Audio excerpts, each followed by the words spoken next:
समस्त विश्व एक परिवार। आज का जो हमारा टॉपिक है वो है सुप्रसिद्ध तेलंग स्वामी। सुप्रसिद्ध तेलंग स्वामी लाहिड़ी महाशय के मित्र थे, जिनकी आयु 300 वर्ष से अधिक होने की मान्यता थी। दोनों योगी कई बार साथ साथ ध्यान में बैठते थे।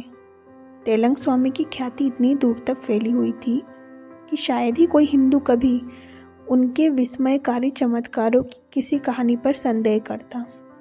यदि ईसा मसीह वापस धरती पर लौटे और न्यूयॉर्क की सड़कों पर अपनी अलौकिक शक्तियों का प्रदर्शन करते घूमे, तो लोगों में वही श्रद्धा और विस्मयाकुलता उत्पन्न होगी जो कुछ ही दशकों पहले वाराणसी की भीड़ भरी गलियों से गुजरते हुए तेलंग स्वामी ने उत्पन्न की थी। वे उन सिद्ध पुरुषों में से थे जिन्होंने समय के क्षयकारी प्रभाव के विरुद्ध भारत को मजबूत बना रखा। कई बार देखा गया कि घातक विषों को पीने पर भी तेलंग स्वामी पर उसका कोई असर नहीं हुआ। हजारों लोगों ने, जिनमें से कुछ आज भी जीवित हैं, तेलंग स्वामी को गंगा के पानी के ऊपर तैरते देखा। कई कई दिनों तक वे पानी के ऊपर बैठे रहते या बहुत दिनों तक लहरों के नीचे छिपे रहते। भारतीय सूर्य की निर्दयी धूप में मणिकर्णिका घाट के दहकते प्रस्तर खंडों पर निश्चल अवस्था में तेलंग स्वामी की निर्वस्त्र मूर्ति दिखाई देना एक सामान्य सी बात थी।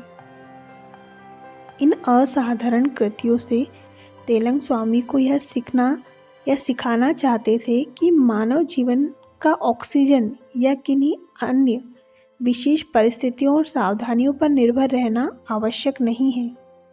चाहे योगीराज पानी के ऊपर रहते हो या पानी के नीचे, चाहे उनका शरीर उग्र सूर्य किरणों को ललकारता हो या नहीं, उन्होंने यह सिद्ध कर दिया कि वे इस चैतन्य के द्वारा जीते थे। मृत्यु उनका स्पर्श नहीं कर सकती थी। ये योगीराज केवल आध्यात्मिक रूप से ही नहीं बल्कि शारीरिक रूप से भी विशाल थे। उनका वजन 300 पौंड से अधिक था।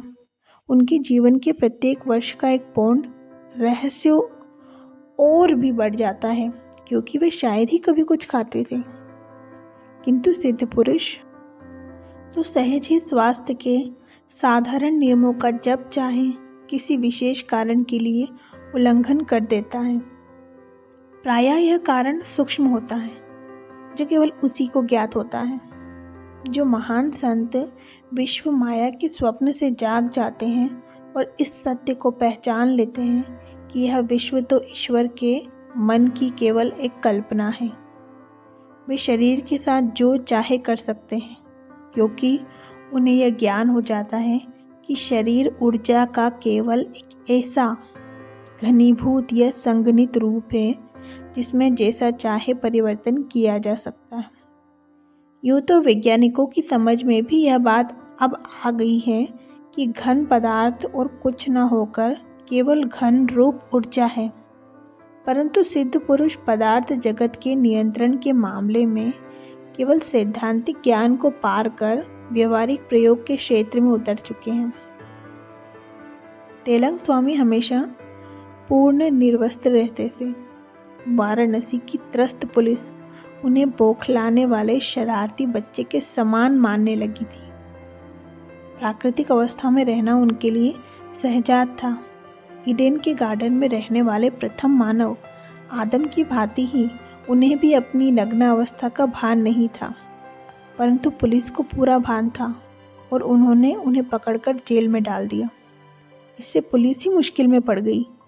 तेलंग स्वामी की महाकाय देह शीघ्र ही अपनी संपूर्ण नित सामान्य अवस्था में जेल की छत पर दिखाई देने लगी। उनकी कोठरी पर ताला